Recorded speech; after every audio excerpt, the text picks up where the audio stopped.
Pokemon, a game franchise that became popular ever since the start of its life, selling millions upon millions of copies of games on both handhelds and consoles, but mostly handhelds. So when the news came that Nintendo was starting to make games for smartphones, it would be a no-brainer that Pokemon would be a big seller. And that honestly is just an understatement. Look, when it comes to how much Nintendo had their hand in this transition over to smartphone, some could argue not much when it came to the Pokemon games. But regardless, these games on the smartphone have made Pokemon a lot of money and a more accessible franchise to get into. Now this review is going to be a little strange. I'm not scoring any of these 5 games since honestly this is a piece on how well these 5 games are doing individually, as well as how these 5 games are helping the Pokemon Company and the transition of Nintendo titles to mobile. Plus also I feel like some of these titles are not updating anymore, and I don't know, it's kind of weird just to kind of rate them. Even some of them are updating while the other ones are not. But anyway, the 5 games presented to us are Pokemon Shuffle, Pokemon Magikarp Jump, Pokemon Duel, Pokemon Quest, and yes, the most popular one out of them all, Pokemon Go. All different game genres, but all unique in their own styles that they have created. Let's first start off with the game that started this whole journey off, Pokemon Shuffle. Pokemon Shuffle first came out on the Nintendo 3DS. It is one out of the 2 games of the 5 that came out on a handheld or system before being on mobile.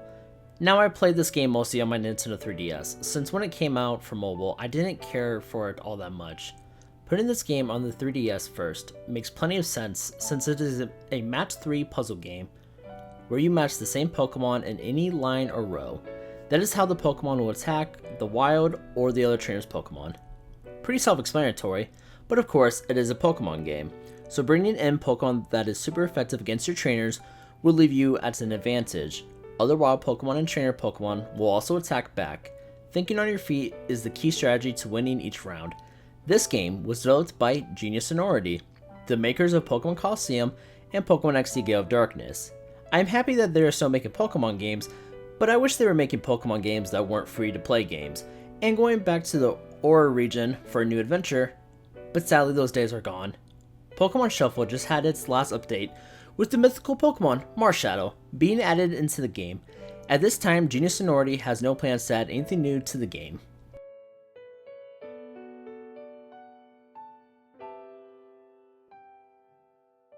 This game's reception wasn't the best, only having a 56 out of 100 on Metacritic, which is understandable. With the game being a free-to-play game, there are many forms of microtransactions and even hearts to alter your progression. When you run out of even one heart, it takes 30 minutes to regenerate it back. A lot of time that should not be needed to start playing again. If you lose all of your hearts, jewels are also something that you can purchase with real money, where you can buy hearts with. You can get more hearts and even coins to purchase items to help you out on your quest. Let's talk about some of those items really quick. Attack Power-Up doubles the damage you inflict. Complexity -1 removes one of your party Pokemon from the game board. Disruption Delay prevents the opponent Pokemon from attacking for multiple turns. Honestly, this item right here is the one you would want to use when you're having trouble with certain boss Pokemon. Experience Points 1.5 increases the experience points gained in a battle by only 50%. It sounds nice at first, but really not needed until later in the game. Mega Start is what it exactly sounds. At the start of the match, if your first Pokemon has a Mega Stone, it can turn into the Mega Evolution of that Pokemon. All these items you can use only once in a battle, but I encourage to use them only when you are going against a Pokemon that you are having difficulty defeating.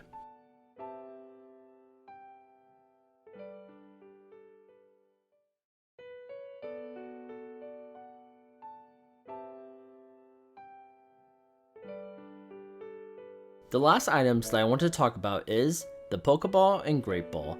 These are stable items in the franchise, but in this you try to capture each Pokemon with a Pokeball. If it breaks out, you can use a Great Ball, only if you have the coins for it.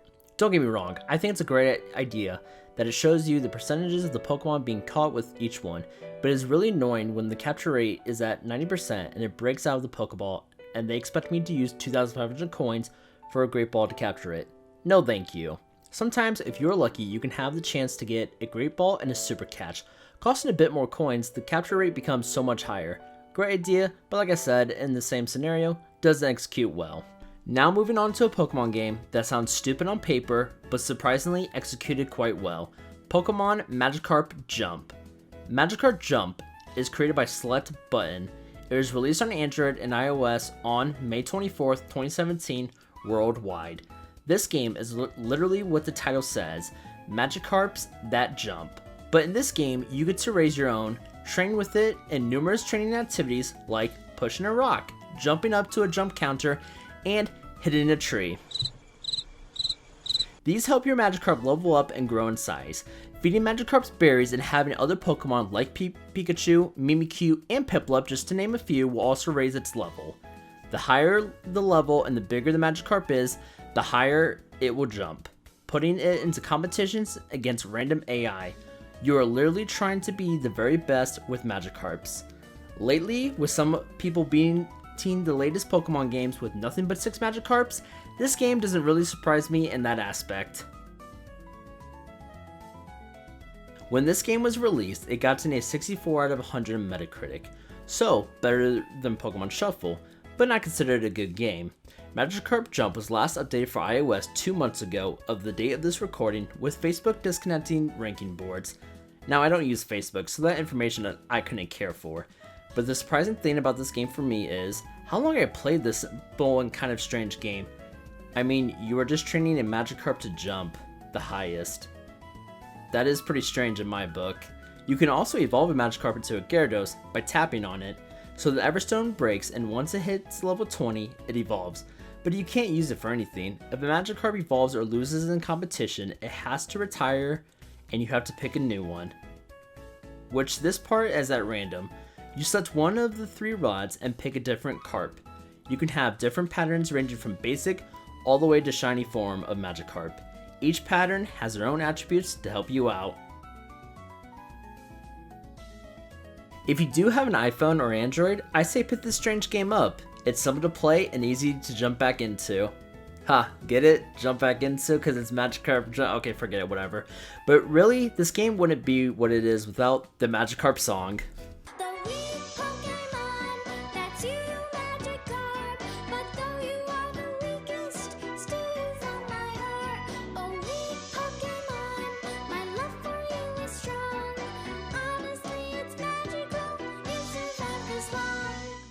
Now, let's jump right into some strategy-like games. Pokemon Duel is, in my opinion, the most unique out of all of these games, especially for the Pokemon Company. When people think of Pokemon games, they're thinking of many aspects like the mainline games, like Pokemon Blue and Red, all the way over to Ultra Sun and Ultra Moon, the many spin-off titles of Pokemon Mystery Dungeons, Pokemon Coliseum, and Pokemon XD Gale of Darkness, Pokemon Snap, and so many more. None of them considered a strategy-like game. Pokemon Duel, in my opinion, is close to the Pokemon trading card games, where you have a top-down perspective of what position you are at and where you are going to move. Pokemon Duel was made by the company Heroes.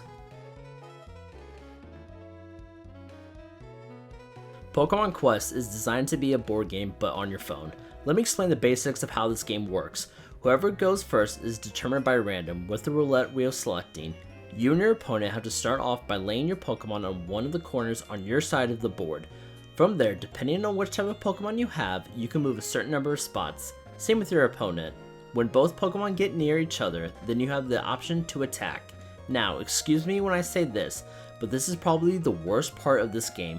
Type effectiveness really doesn't matter. If you have a higher attack moves than your opponent, then your Pokemon will win regardless.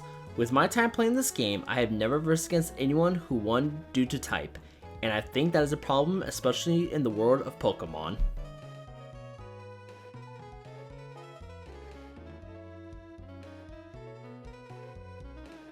Speaking of other ways to remove your opponent's Pokemon from the board is when 2 of your Pokemon surround it, pretty much tag teaming it to death.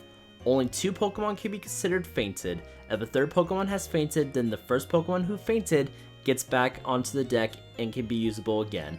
The type of designs for these Pokemon is really nice. Whenever I get a new Pokemon through story mode or even with coins, I love to admire what they look like. The amount of detail that the developers put into each model type of Pokemon is pretty outstanding, I will give them that. Oh yeah, this game has a story mode, and a pretty decent one. You start off as a no-name player, just like all the other Pokemon games, and you are taking part in a tournament on Carmont Island, an island filled with hotels. Since you aren't actually Pokemon battling, you go from hotel to hotel, floor to floor, defeating each type of contestant. And honestly, once you have your own pattern or strategy down, the AI can't seem to figure it out. That's why, even though the name sounds gimmicky, this game should have smart technology, where it keeps you on your feet against random AI, not easily beating them, but having a challenge. Pokemon Duel was last updated August 7th of this year, of the date of this writing, so the game is still getting new updates and having more content added to it. And honestly, if you stop playing this game or haven't even tried it, then jump back into it. This game is a lot of fun, and I really recommend playing it. So we have talked about 3 Pokemon games that haven't been made by Game Freak, the makers of the mainline Pokemon games. Well, all that is going to change with their first ever spin-off Pokemon game called Pokemon Quest. The only way to describe Pokemon Quest is if you took all 151 original Pokemon and you put them on an island, and then you add Minecraft to it. All the Pokemon in this game are made out of squares, all 151 original Pokemon, and man, let me say, their designs look sweet. They don't look too distorted and they don't seem stretched out. They seem perfect for the Minecraft-like skin.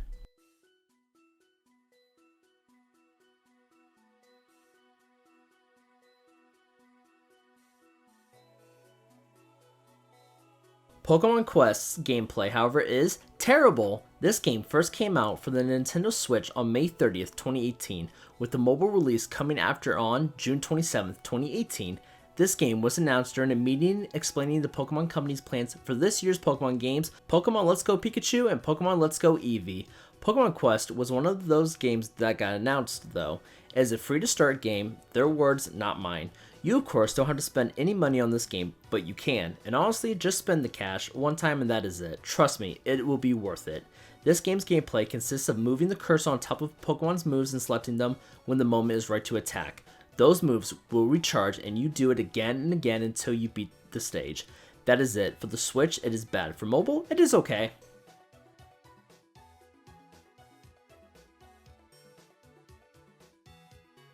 The story of Pokemon Quest starts off as you, yet again, a nameless person exploring Tumblecube Island, where this game takes place.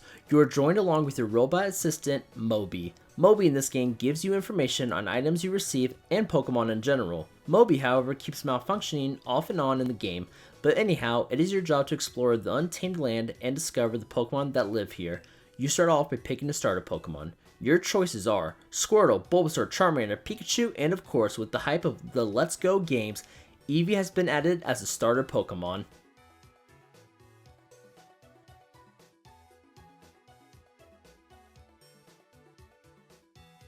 Pokemon Quest does have paid content like I've mentioned before, but when you pay the $30 you get many decorations to boost stats of the Pokemon that become your buddies, the amount of PM tickets you get a day, and 4 Pokemon with unique moves, Snorlax, Lapras, Nidoking, and Nidoqueen, not bad of choices of Pokemon, since none of them seem to be legendary or even pseudo-legendary Pokemon. In this game, you don't capture Pokemon, you befriend them, by making certain types of foods that can attract Pokemon by color or even by type.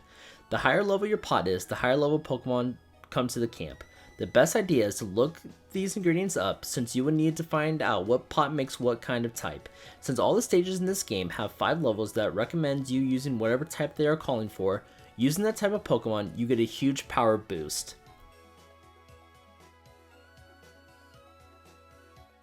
The way to train your Pokemon up in this game is by taking them on expeditions or even using other Pokemon of that same species or type to power up that certain Pokemon. Nothing new or creative in this aspect. Another way to power up Pokemon is by Power Blocks. It can raise the Pokemon's health and even attack up. The farther you are in the game, the more powerful blocks you can find and use. At first, I didn't know what to think of. Do I feel compelled to continue on? And the answer to that was, duh. I made a whole playthrough series on this game. I mean, don't get me wrong, there were some fun times I had while playing it, but there were many times when you hit a wall. And I mean, you hit that wall pretty hard, wasting so much time trying to level up your Pokemon, switching moves with them, which is the worst aspect of the game since you don't know what move you're getting in the first place, and hoping you can get that Pokemon you always wanted to help you. Trust me, I spent over 80 hours playing this game, and it isn't worth that much time to spend on. I can't recommend this game to anyone. If they maybe started adding more generations of Pokemon to it, then maybe. After this game was released on mobile, I honestly didn't play it much there. I usually spent majority of the time on my Switch playing it. This game made the Pokemon Company $3 million on iOS and Android, so really this game did do well, selling more than some AAA video games on PS4 and Xbox One. The power of mobile, right there. Moving on to a game that has reigned supreme of making billions of dollars, Pokemon Go. I shouldn't have to waste that much time explaining this game at all to any of you. If you don't know about Pokemon Go, you must have lived under a rock. So many people who still see other people playing it always ask, Pokemon Go is still a thing? And my opinion is, yes it is. And it is even better than when it first launched. Don't get me wrong, it was a magical moment when this game came out. Everybody and their grandma were playing this game. There's so many footages of people going crazy over some at the time rare Pokemon. Here's a few examples.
It's kind of like that still, but it has died down. There are so many features in this game that have been added over the 2 years since its launch. But before we get into that, we need to talk about the makers of Pokemon Go, Niantic Labs. Niantic has made several features and one game called Ingress. They worked on map features for Google. They wanted to make augmented reality games, so they made their first one called Ingress. Ingress was, and still played, by a couple million of people to this day, including Tsunekazu Ishihara, the Pokemon Company CEO.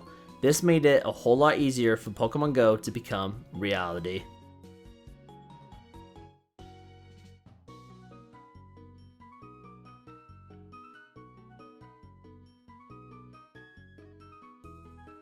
So, Niantic and the Pokemon Company joined forces on making this huge AR game. It was actually funny, since when Pokemon Go came out, people rushed over to Nintendo stock to get a piece. A spokesperson from Nintendo had to say the company actually had nothing to do with the game. It was more of the Pokemon Company. So of course Nintendo stocks went back down.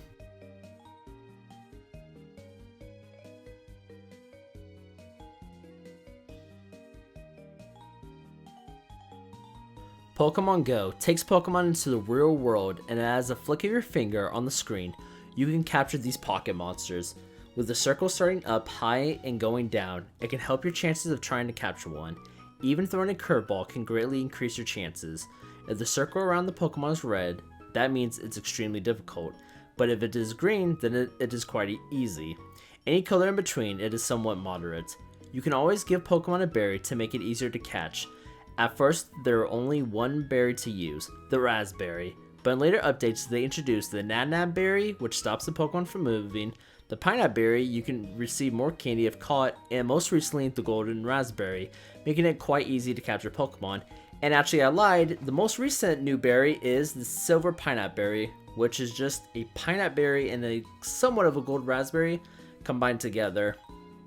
Honestly, it's kind of stupid, I'm not gonna lie. I always recommend saving the Golden Raspberry for an ultra rare or even legendary Pokemon. Speaking of which, Pokemon Go has gone through so many updates. I'm not going to sit here and name each and every single update that has come out, since we'll be here for hours upon hours on end. But I will mention this, if you haven't returned to Pokemon Go, you're going to be shocked on what new features have been added. Up to Generation 3 of Pokemon on the date of this recording is added, with a few exceptions of course. Shiny Pokemon for a few Pokemon, Legendary Pokemon, redesigned gyms, raids, field and special research tasks, and as of lately, friends and trading. About damn time. Really quick, let me explain how gym battles work. All you do is tap on the screen to perform that Pokemon's quick attack. Once the meter builds up, then you can use the Pokemon's charge attack. It's newly designed to straight up show you when the charge attack is built up. Also, there's real-time updates if the move you're using is not very effective or super effective. If you swipe on the screen, you can dodge with the real-time updates telling you that you dodge, even though you still took that hit.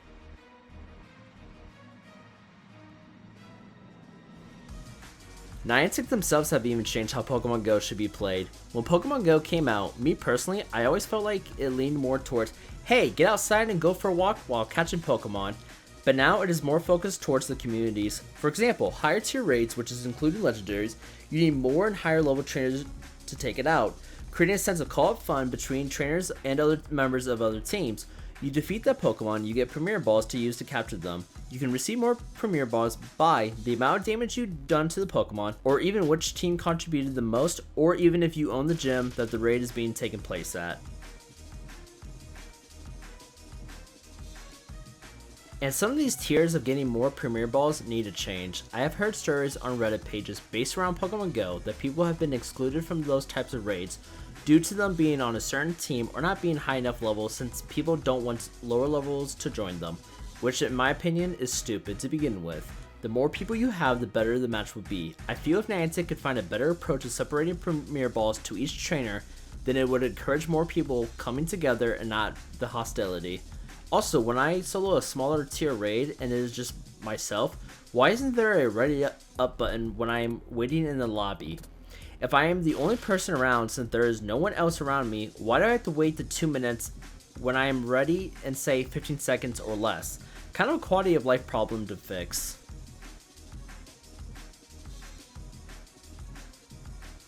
Speaking more of communities that Niantic has leaned more towards, each month, Niantic has these in-game events called Community Days, where one Pokemon that Niantic selects will become more common to catch. Its shiny form is released, and once evolved to its last evolution, it will learn a significant move to its type. For example, the month of May 2018, the Community Day was Charmander.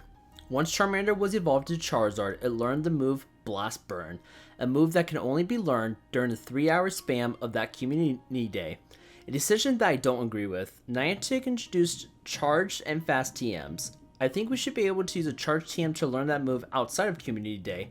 The only community day that was for 2 days was Eevees, which you're seeing gameplay for right now. The final new feature that I want to focus on isn't something that is entirely new. It's been going on for almost a year now. Leaving its quote-unquote beta at the beginning of this year, EX Raids is when you get a special raid pass to an EX eligible gym. These types of gyms are triggered when a large group of trainers battle in a raid, but also having a gold gym badge to that gym could also raise the chances of you receiving one. Also sponsored gyms, like the ones in America of Starbucks and Sprint, are EX eligible. As of right now, the Pokemon that you can receive while doing EX raids is only Mewtwo. Well, actually, since this video is coming out way later than I wanted it to, Deoxys has been announced that it will also be another Pokemon replacing Mewtwo in EX raids. Look, I wish Mewtwo was the only Pokemon that came from EX raids, since these things are a pain in my opinion. I have 3 Mewtwo's in the game. Not a big deal. I know some active players who have over 10. There are also active players who have 0 and they haven't stopped playing. Niantic needs to find a better solution for trainers to get Mewtwo or even Deoxys and get rid of EX raids. Cool idea on paper, terrible execution. Cause here's the thing, when you get an invite to an EX raid, Niantic will set the time and the date of when it would take place. You have work, school, or any other obligation that you can't get out of. Yeah, you're not going and it won't get rescheduled. They only get canceled when they do. You only get a few raid passes as a constellation prize. And I understand, they shouldn't give away free Mewtwo's because it was canceled, life happens, but at the exact same time, this feature needs to be revamped or just scrapped away. And honestly, just scrap it. The news of Deoxys coming out doesn't really excite me. It just kind of really just irritates me that this feature seems like it won't improve, and there hasn't been really that much improvements to it ever since it was announced. So in my opinion, just scrap it. But we know they won't now.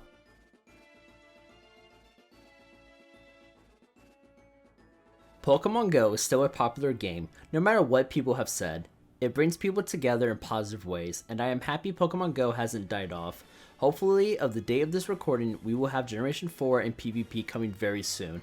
Because I hope so. $1.8 billion in revenue and Niantic can't hurry up with some of these features? Each of these Pokemon games are unique in their own special ways, adding quite a bit of revenue for the Pokemon Company and its creative developers. One thing is for certain, Pokemon is still popular and more accessible than ever before. But with all this being said, I kinda wish some of the quality of future mobile Pokemon games, hopefully that will improve. Because some of these games, yeah, their quality is absolute garbage.